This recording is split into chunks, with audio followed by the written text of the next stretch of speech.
Nasib oknum Kapolsek yang digerebek warga, terpergok menyelinap masuk rumah janda. Nasib oknum Kapolsek yang digerebek warga setelah terpergok menyelinap masuk ke rumah janda di Kecamatan Brangsong, Kabupaten Kendal, Jawa Tengah. Kini, oknum Kapolsek tersebut telah dinonaktifkan dari jabatannya. Tak hanya itu, ia juga harus menjalani pemeriksaan oleh Propam Polres Kendal. Peristiwa penggerebekan itu terjadi pada Jumat, 19 September 2025, dini hari di Desa Tunggul Sari, Kecamatan Brangsong, Kabupaten Kendal. Ternyata, oknum Kapolsek berinisial N itu disebut tak hanya sekali berada di rumah janda yang merupakan seorang guru PAUD itu, melainkan sudah berulang kali. Penggerebekan adalah tindakan menyerbu atau mendatangi secara tiba-tiba suatu tempat oleh aparat, seperti polisi, TNI, atau pihak berwenang lain, untuk menangkap orang, membongkar kejahatan, atau menghentikan suatu kegiatan yang melanggar hukum. Dikutip Tribun Lampung, Co.id dari Tribun Jateng. Kapolres Kendal, AKBP Henry Susanto Sianipar memastikan, status oknum Kapolsek itu sudah nonaktif. Sudah dinonaktifkan. Tindakan penonaktifan ini dilakukan agar proses pemeriksaan di Propam tidak terganggu.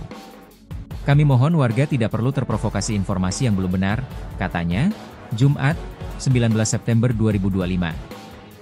Secara umum Kapolres menegaskan, pihaknya telah memerintahkan Propam Polres Kendal untuk melakukan pemeriksaan dan penindakan terhadap oknum perwira polisi tersebut. Saat ini, dia sedang didalami oleh Propam dan dilakukan pemeriksaan untuk mengetahui kronologi dan kesalahan-kesalahan yang dilakukan, paparnya. Kapolres juga meminta maaf atas kelakuan oknum perwira polisi yang diduga berduaan dengan seorang janda di tengah malam itu. Saya selaku Kapolres Kendal memohon maaf atas kejadian itu, ucap Kapolres.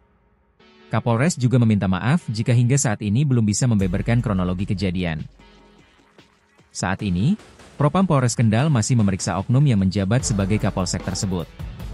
Kapolres berjanji akan mengusut tuntas kasus ini secara transparan ke publik. Jadi mohon waktu bersabar. Peristiwa ini akan kami sampaikan secara transparan, sambungnya. AKBP Henry mengungkapkan, pihaknya akan memanggil berbagai pihak untuk mendalami informasi atas kejadian tersebut. Saat ini oknum polisi berpangkat perwira itu masih menjalani pemeriksaan intensif di Mapolres Kendal. Untuk dugaan belum bisa kami sampaikan sekarang. Kami sedang mendalami dengan memeriksa berbagai pihak dan verifikasi informasi. Hasil pemeriksaan dan keputusan akan kami sampaikan lebih lanjut, paparnya. Selain itu, Kapolres juga memastikan segala pelayanan masyarakat di kantor Polsek tempat oknum perwira tersebut mengabdi tidak akan terpengaruh dengan kejadian ini. Untuk pelayanan tetap kami laksanakan dan tidak terganggu, baik itu di Polsek maupun Polres. Masyarakat silakan yang butuh pelayanan silakan datang, akan kami layani, tandasnya. Sering menyelinap ke rumah janda.